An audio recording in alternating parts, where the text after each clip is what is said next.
ఆకలి ఎక్కువగా వేస్తున్నప్పుడు ఇంట్లో ఏమీ లేనప్పుడు రెండు ఆలుగడ్డలు ఒక 2 కోడిగుడ్లు ఉంటే చాలండి. మనము సూపర్ టేస్టీ రెస్టారెంట్ స్టైల్ ఆలు ఎగ్ కర్రీని చేసేసుకుని కడుపు నిండా ఆవురావురమని తినేసేయచ్చు.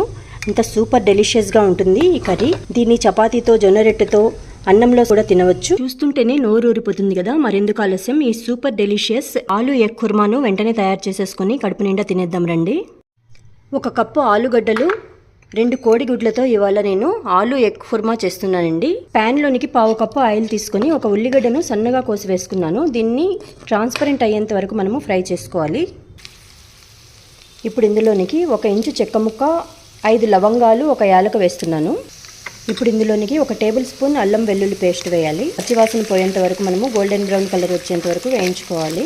ఇప్పుడు ఇందులోనికి ఆలుగడ్డలను వేసేసేయాలి. రుచికి తగినంత ఉప్పు, 1/2 టీ స్పూన్ పసుపు, 2 టమాటాల ప్యూరీ అండి, ఇది 1/2 కప్ వచ్చింది. 1/4 కప్పు పెరుగు వేస్తున్నాను. అన్ని వేసిన తర్వాత బాగా కలుపుకోవాలి.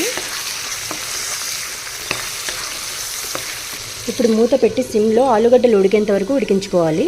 ఇప్పుడు ఆలుగడ్డలు బాగా ఉడికిపోయాయండి. ఇందులోనికి నేను గుడ్లు వేసేస్తున్నాను.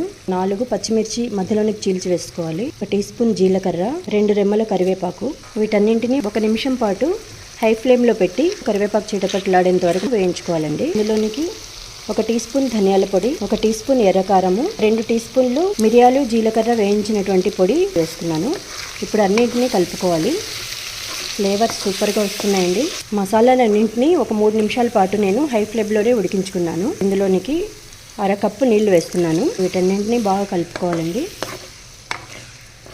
ఇది చపాతీలోకి, జొన్న రొట్టెలోనికి, అన్నంలోకైనా గుజ్జుగా చాలా టేస్టీగా ఉంటుంది ఈ కూర. ఇంకొక 1/2 కప్పు నీళ్ళు వేసుకోండి. ఇప్పుడు మూత పెట్టి హై ఫ్లేమ్లో 5 నిమిషాలు అన్నిటినీ బాగా ఉడకనివ్వండి. 5 మినిట్స్ తర్వాత మూత ఓపెన్ చేసి చూద్దాము. చూడండి, ఆయిల్ అంతా పైకి తేలిపోయింది. ఇప్పుడు ఇందులోనికి 1/2 teaspoon garam masala powder, ఇది మ్యాజిక్ గరం మసాలానండి, నేను ఇంట్లో చేసింది. మీకు రెసిపీ కావాలంటే నా ఛానల్ని చెక్ చేయండి. ఇదేమో చికెన్ మసాలా పౌడరు. వీటన్నింటినీ బాగా కలుపుకుందాము. ఇప్పుడు మనము ఆలుగడ్డ ఉడికిందో లేదో, ఉప్పు సరిగా ఉందో లేదో చెక్ చేద్దామండి. చూడండి, ఇలా తుంచగానే మన ఆలుగడ్డ 2 ముక్కలైపోయింది. ఉప్పు చూద్దామండి. ఉప్పు కూడా తక్కువగా ఉంది. మీ రుచికి తగినంత ఉప్పును లాస్ట్లో సరిచూసుకోండి. లాస్ట్లో రుచికి తగినంత ఉప్పును సరిచూసి వేసుకున్నాం కదా మనము. ఇప్పుడు మళ్ళీ ఉప్పు చూద్దాము. ఇప్పుడు కరెక్ట్గా సరిపోయిందండి. ఇంకంతేనండి. దీన్ని మనము స్టవ్ ఆర్పేసి మూత పెట్టి వదిలేసేయాలి.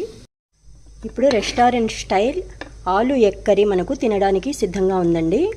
ఎప్పుడైనా మనకు ఆకలి ఎక్కువగా వేసినప్పుడు, ఇంట్లో ఏం వస్తువులు లేనప్పుడు 2 ఆలుగడ్డలతో 2 ఎగ్స్తో మనము ఈ సూపర్ డెలిషియస్ కర్రీని చేసేసుకొని చపాతీలతో, జొన్న రొట్టెలతో, అన్నంలో కూడా తినేసేయచ్చండి.